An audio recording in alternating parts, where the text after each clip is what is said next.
third phase of moon.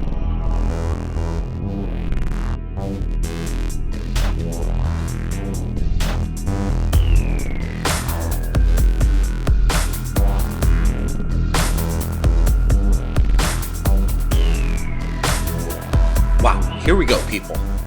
We've been waiting for Jack, and he's reached out to me, and we're going to be talking to him right now because he wants to share something with us that just happened on the farm again. And Jack is here. There's been some missing time. What's going on with Jack? People have been asking me, where's Jack? Where's Jack? So Jack has reached out to us, so we're happy to have him back right here at Third Phase of Moon. Jack's got some photographs that we're going to be looking over, and it sounds like something terrifying went down. Jack, where have you been? Welcome to the show. Well, it's good to be back, Blake. I had a little bit of a medical incident which resulted in us and me and my family taking a little bit of a time out. I had to go see the doctor, and of course, my wife didn't want to immediately return to the farm because of all of these stressful things. I don't want to delve in too much with your medical history, but how are you doing right now, Jack? What happened? Well, I had to go to the hospital, quite frankly, because of my heart. I've been having a lot of my blood pressure had been through the roof for quite some time, and it got to the point where I had to go and seek medical attention. And my wife's sister lives close to the facility where I was going, and so we stayed over there for a few weeks just to get away from all of the things that have been going on around here. That makes sense. You want to get away from this because there's a lot of stress involved. Go ahead. Yes, and so I had several procedures done which were quite serious, but I'm happy to say that I'm feeling much better now. But I must tell you folks that many of these things that have been happening recently around the ranch have caused me to go through some very serious medical issues and so forth. And I've been doing a lot of thinking about things, and I was feeling a little bit better, but I was still very worried, and I was anxious about returning back to the farm because of all of the activities that are often can be so upsetting. They are not always upsetting, but they are always very intense, and I feel that with my condition, and as also the doctor has said, these things are not what I need at this time, and that's why we stayed so long at my sister-in-law's place, because my wife insisted that we really get away and stay away for a while just to have some peace of mind. So when we got back to the ranch, things were a little bit peculiar, and I knew something was just not right. Even the skies was more clear than it had ever been, and it was still outside. It was just, there was no wind, there was no clouds. Things was different than they usually were. And when we walked up to the house, normally when I come home, my dog is always waiting for me. He is always there on the porch waiting for me. And so when we got home, he wasn't there. And I felt a little funny, like what was going on. The skies was real still. My dog is not there. You know, I felt a little uneasy about returning. And so, What happened? What Well, happened to next your dog? morning, What happened to your dog? well, I really don't know. He never did show up, and while we was gone, I don't know. He took off. He may have ran off, or I don't know what may have This is- happened to him. But he never was there when we got back, and That's weird. he ain't came back since. He was there when you had a really close encounter with this dark, ominous object. You know, he's been around many times when I have seen and captured these events. So He was right there beside me most of the time. So, What's your dog's name? his name is Monroe, and I've had him for about 12 years now. So it seems like Monroe is kind of like an indicator when things are going down. And I gotta say, I'm really sorry that is Monroe, have you been in contact with him? Has he come back home? No, he never did show his face ever since we left. And so, yeah, I really don't know what has happened to him at this point. I don't know. Gotcha. I gotcha. You know, it's sad. It's sad. And it's weird because he seemed like he had an awareness about what's going on. Now, let's get back. Can you describe to me what the craft looked like? These photographs are amazing. Well, the craft had some kind of magma explosion, like an engine or a power supply or something. It had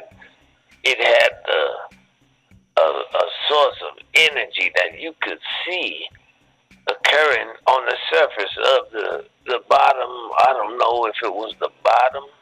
It really couldn't tell which was the top of the bottom, but I could see very clearly a reaction taking place on the surface of the ship itself, like almost like magma in a harnessed energy. Wow. So when and how did this happen? How did you realize that whatever this was right above, your vicinity? I could feel the hair standing up on my arms, and I just figured something strange was happening.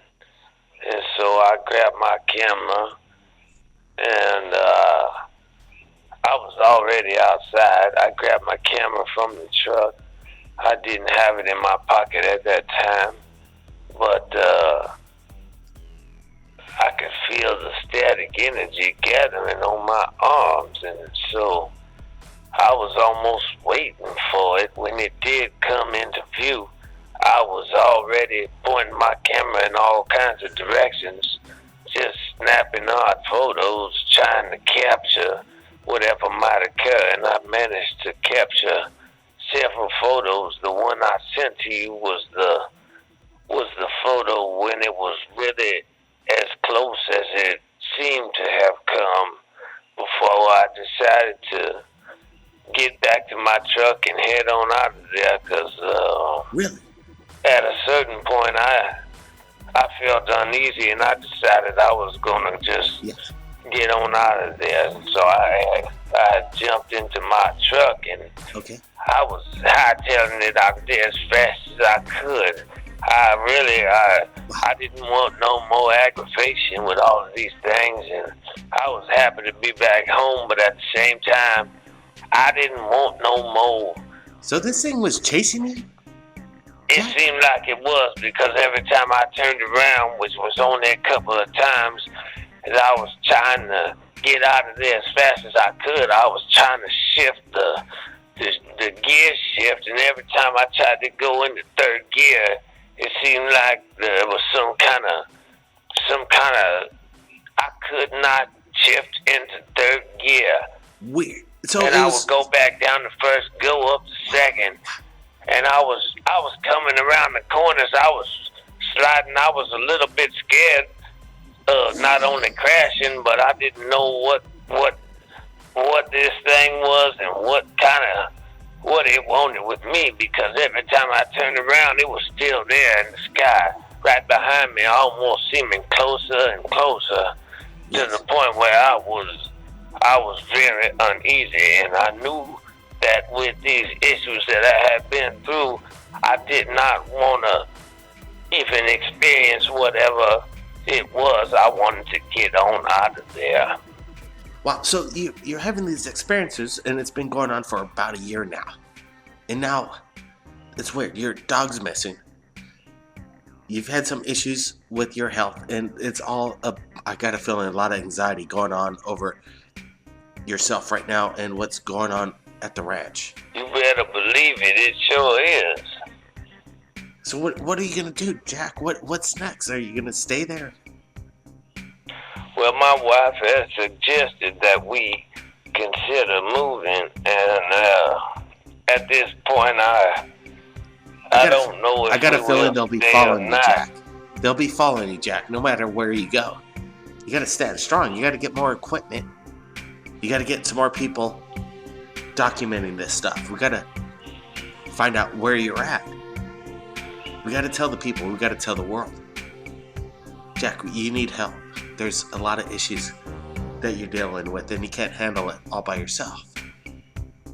Well, I agree with you there, but at the same time, I take it day by day, and I do have my reasons for not sharing with everybody where we are at this ranch, because I feel compelled not to at this time. I got you, Jack. I know you are concerned. I can't blame you.